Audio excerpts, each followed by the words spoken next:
बम बम बोले दोस्तों। मैं आज अपने माता पिता को बोल दूंगी कि मुझे कोई अमीर लड़का ना दिखाएं। वह अमीरजादे मुझे देखने के बाद मेरा तमाशा बनाते हैं। चल के दिखाओ, उठकर दिखाओ, बोलकर दिखाओ, जैसे कि मैं उनके इशारों पर चलने वाली कोई कठपुतली हूँ। रोज़ रोज़ कठपुतली बनकर उनके आगे जाना मुझे गवारा नहीं। मैं अब अपना जीवन साथी खुद चुनूंगी। मेरा नाम प्रिया है। मैं पहले बहुत अमीर थी। बिजनेस में उनके खुद के बेस्ट फ्रेंडों ने धोखा दिया था, जिनकी वजह से हमारा सारा बिजनेस डूब गया था। बिजनेस लॉस होने के बाद पापा को अभी भी सारा पैसा इन्वेस्टर को देना था। हमारा घर, गाड़ी, मम्मी की ज्वेलरी, मेरी शादी के जो भी इन्वेस्ट किया था सब देना था, पर अभी भी हमें और पैसा चुकाना था। खैर, बिजनेस में तो ये सब कुछ होता ही रहता है, पर मेरे परिवार वालों के ज़्यादा शौक़ ने हमें और ज़्यादा गरीब बना दिया था। कुछ साल पहले मेरे पापा को एक डील हुई थी, उसमें उन्हें बहुत फ़ायदा हुआ। हमारे पास पैसा ही पैसा आ गया था। इसके बाद मेरे परिवार को पैसे बचाने की बजाय उन्हें और उड़ाने लगे थे। मैं अपने घर में अकेली थी। मुझे किसी चीज़ के लिए मना नहीं किया जाता था, पर जब से हम लोग अमीर हुए थे मुझे माँ बाप ने अपने आप से अलग कर लिया था।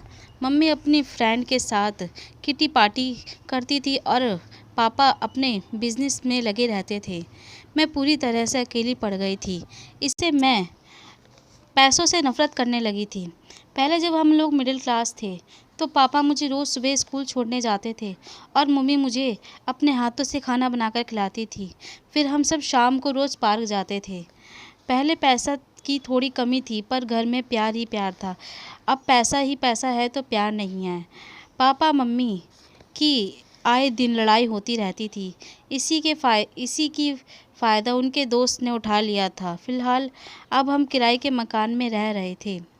गरीब से अमीर होना बहुत अच्छा लगता है, पर वही अमीर से गरीब होना फिर हजम नहीं हो पाता। उसी प्रकार मेरे माँ बाप को भी यह बात हजम नहीं हो पा रही थी। वह किसी भी तरह से फिर से अमीर होना चाहते थे, इसलिए वह मेरी शादी किसी अमीर लड़के से करवाना चाहते थे, ताकि वो फिर से रॉयल ज़िंदगी जी सके।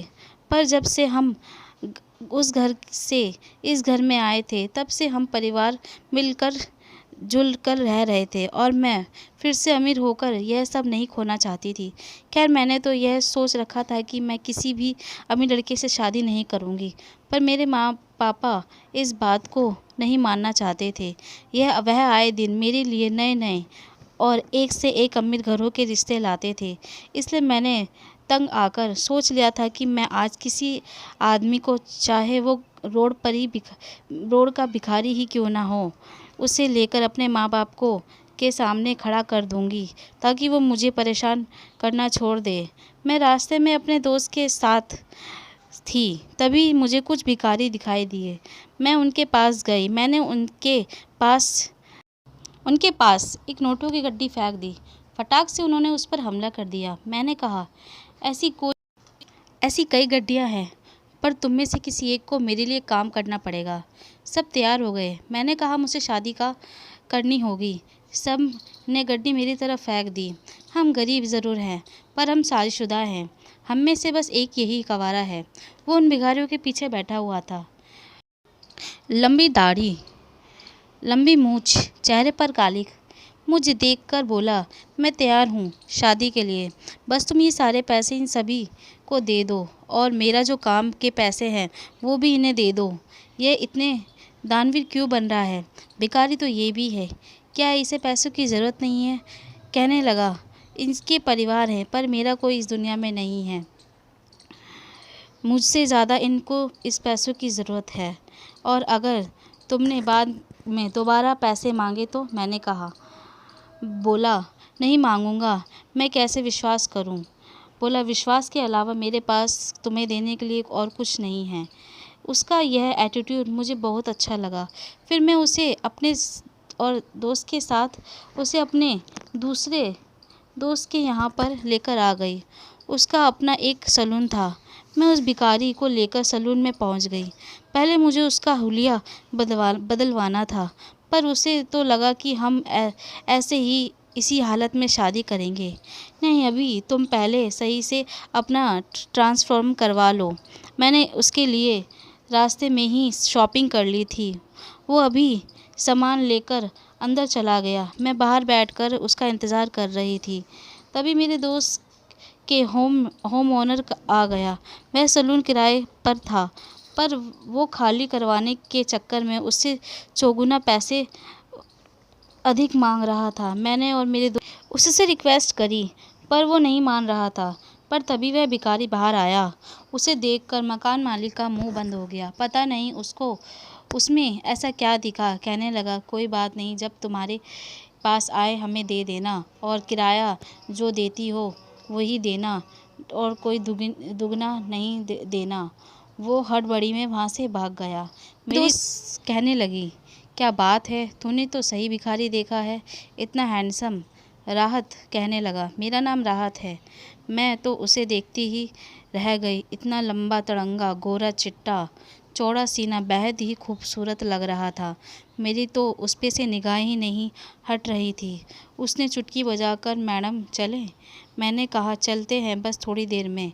तभी मेरी दोस्त ने पूछा, तू तो ये कर रही है, क्या ठीक है? हाँ, सब ठीक है। कम से कम माँ पापा कुछ समय के लिए मेरी शादी का ख्याल अपने मन से निकाल देंगे। तब तक मैं इससे काम चला लूँगी। फिर जैसे ही मुझे मेरी पसंद का लड़का मिल जाएगा तो मैं रो धोकर बेचारी बनकर उन्हें इससे आउट कर दूँगी। तू कैसा लड़का चाहती है? मेरी दोस्त बोली। मुझे बिल्कुल मेरे ही जैसा लड़का चाहिए, जिसके लिए पैसे ही सब कुछ ना हो। वो बस मेरा ही बनकर रहे, जिसे सही से प्यार की चाहत हो। मेरे माँ पापा तो बस अब अमीर लड़के ही देख रहे हैं। उन्हें तो बस अमीर ही बनना है, और मुझे उनकी पसंद पर ज़रा सी भी पसंद नहीं आती। इसलिए मैंने ये प्लान बनाया है। तभी मेरी माँ का फ़ोन आया। बोली, कैफ़े में आ जाए, तुम भी आ जाओ जल्दी से। मैंने तुरंत फ़ोन काटा और राहत को लेकर कैफ़े में पहुंच गई। पर कैफ़े में माँ पापा किसी और को भी अपने साथ लाए थे। मैं राहत से कुछ कहने के लिए मुड़ी।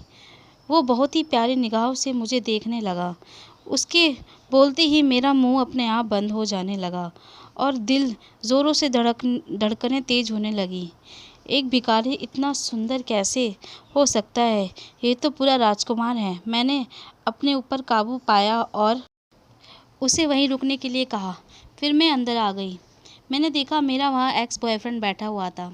मैंने माँ पापा से कहा, इसे क्यों लाए हो? आपको पता है ना, इसके ही पापा ने हमको डुबोया था। इसके पापा की वजह आज हमारी यह हालत है। पापा बोले, ये खुद हमारे घर आया था तुम्हारे बारे में पूछने। पहले मैंने भी तुम्हारी तरह इसे गलत समझा था, पर यह तो अपने पापा की गलती की माफ़ी मांगने आया था और तुमसे शादी करने के लिए बोल रहा था। बाद में यह हमारा डूबा हुआ बिजनेस भी वापस कर देगा। यह रिश्ता जुड़ते ही हमारे हालात बदल जाएंगे और हम फिर से पहले जैसे बन जाएंगे। तुम भी अब जल्दी से शादी के लिए हाँ कर दो। पापा, यह निहायती ही बिगड़ल और अय्याश लड़का है। मैं इसे काफ़ी टाइम से जानती हूँ। आपको शायद इसके बारे में सही से नहीं पता, पर मैं इसकी सारी हरकतों के बारे में जानती हूँ, और आज मुझसे इसे शादी करने के लिए कह रहे हो। मेरा बस चले तो मैं इसके और इसके पापा के खिलाफ़ पुलिस केस कर दूँ। तभी मयंक बोला, मेरे पापा के दोस्त के लड़का का नाम मयंक था। तुम्हारे पास मुझसे शादी करने के अलावा कोई और दूसरा रास्ता नहीं है। मेरे पास आज इतना पैसा है कि तुम्हारी 7 पीढ़ियाँ भी कमाए तो कभी नहीं कमा पाएंगी। मेरे साथ तुम राज करोगी। मैं तुमसे अच्छा तो किसी भिखारी से शादी कर लूँगी, जो हर रोज़ एक नई लड़कियाँ बदलता है। वो शादी की बात कर रहा है। तुम्हारे लिए शादी बस एक बिस्तर है, पर मेरे लिए मेरी पूरी ज़िंदगी का सवाल है। मैंने मना कर दिया और वहाँ से जाने लगी। तभी उसने मेरा हाथ पकड़ लिया, और शादी तो तुम मुझसे ही करोगी, वो भी अभी। उसने कोट में से रिंग निकाली और मुझे ज़बरदस्ती पहनाने लगा। तभी राहत आ गया। राहत को देखते ही उसके पसीने छूट गए। हाथ में से रिंग गिर पड़ी। कहने लगा, सर, आप मुझे पता होता आप इसे पसंद करते हो तो मैं इसके आसपास भी नहीं भटकता। मुझे अभी भी समझ नहीं आ रहा था कि आखिर राहत है कौन। हर कोई इसे देखकर डर जाता है, भाग जाता है। मयंक मुझसे सॉरी बोलकर वहाँ से चला गया। फिर मैंने पापा को राहत को दिखाया, पर पापा तो पहले से ही उसके बारे में जानते थे। उन्होंने राहत का हाथ पकड़ा और कहने लगे, सर आप इतने दयावान हो कि आपने अपनी सारी प्रॉपर्टी गरीबों के नाम कर दी और एक आम इंसान की तरह जी रहे हो। आपकी अभी भी आपके शेयर मार्केट में इतने शेयर हैं, पर आप सारा कमाया हुआ पैसा गरीबों के इलाज में लगवा देते हो।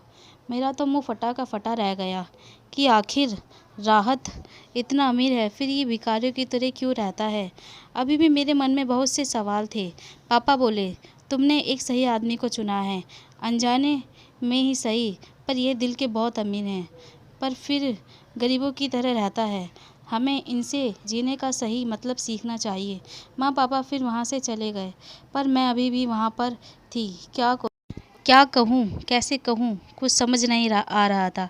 आखिर इस बार राहत ने शुरुआत करी बोलने की। हाँ अमीर हूँ मैं बहुत, पर मेरे अपनों ने ही मुझे मारने की कोशिश की थी। मेरे अपनों ने ही मेरे साथ गद्दारी की, इसलिए मैं अमीरों की तरह नहीं जीना चाहता था।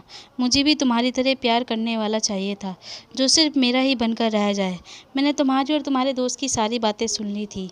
ज़िंदगी में पैसा ही सब कुछ नहीं होता, परिवार साथ हो तो पैसे कभी भी तुम्हारा दोस्त नहीं बन सकता। इसलिए मैंने यह फ़ैसला किया कि मैं एक आम इंसान की तरह बनकर रहूँगा। मेरी तो उसके आगे बोलती ही बंद हो गई थी। उसने मुझे शादी के लिए प्रपोज़ किया, मैंने हाँ कर दी। आखिरकार हम दोनों को एक सच्चा प्यार मिल ही गया और फिर हम दोनों किस करने लगे और मुझे मेरा जीवन साथी आखिर मिल ही गया। मैं निता आपसे विदा लेती हूँ, फिर मिलूँगी अगली कहानी में। धन्यवाद।